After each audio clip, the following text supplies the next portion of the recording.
All right, so number 2, similar thing, given the information, solve the triangle. So we're going to find all sides and angles. As you can see, A is my combo that I have. I have the angle and I have the side. So I need to find angle B, angle C, and side C. So I have to find just a couple different things from the last one. Set it up the same, draw the picture. All right.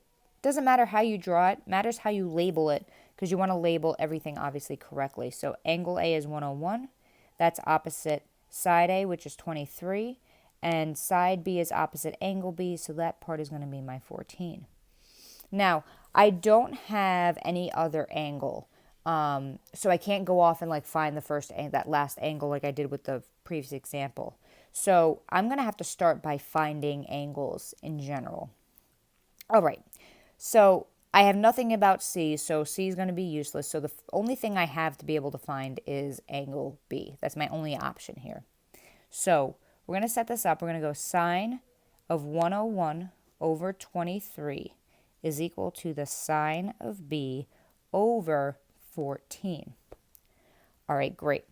Cross multiply. We get 14 sine 101 is equal to 23 sine B. All right, divide both sides by 23.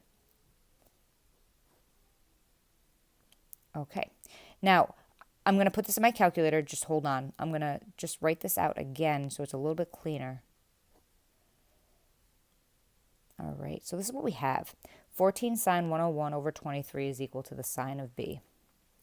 All right, now in order to get what B is, we have to do the sine inverse. So I'm going to go sine inverse of 14 sine 101 over 23. This is what I'm going to do. So second sine inverse, 14 sine 101, divided by 23. We get 36.7 to 3 significant figures. 36.7 equals B, 36.7 degrees. Okay, so this is angle B. So is equal to angle B. Little b or angle B, a little b. All right, so that's exciting. So I'm going to put this right in here. Oh, sine of angle B. I'm sorry, my uppers and my lowers got mixed up here. Sorry. So this is 36.7 degrees. Now that I have A and B, I can find C, angle C really easily. So this is going to be angle C. 180 minus 101 plus 36.7. Ooh, that's a plus sign. All right, plug it in. 180 minus 101 plus 36.7, 42.3. And there we go. There we have it. All right. So now all we have left to find is side C.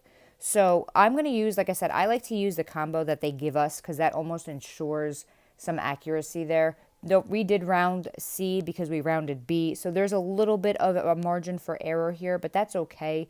But like I said, I'd prefer to use that combo that I'm given in order to find that missing side. So I'm going to go sine of 101 over 23, that's A, is equal to the sine of 42.3 over side C. Okay, we cross multiply. We get C sine 101 is equal to 23 sine of 42.3. Divide both sides by the sine of 101. And we're going to get side C is equal to, so we have 23 sine 42.3, divided by the sine of 101. Okay, so we get 15.8. Okay, 15.8. All right, so this all makes sense. Once again, that's kind of part of this problem too a little bit, is just making sure your answers make sense. So A has the largest side, good. B has the smallest angle, so that has the smallest side, good. And then C is in the middle. Looks fantastic, looks great. Now, this is going to be our special case. So I'm going to write this little note. We're going to talk about it in 7.3 though. So when you find an angle first, like we did here, not using like 180, the 180 rule, but when you actually use the law of sines to find an angle first, you have to check for the ambiguous case. Okay.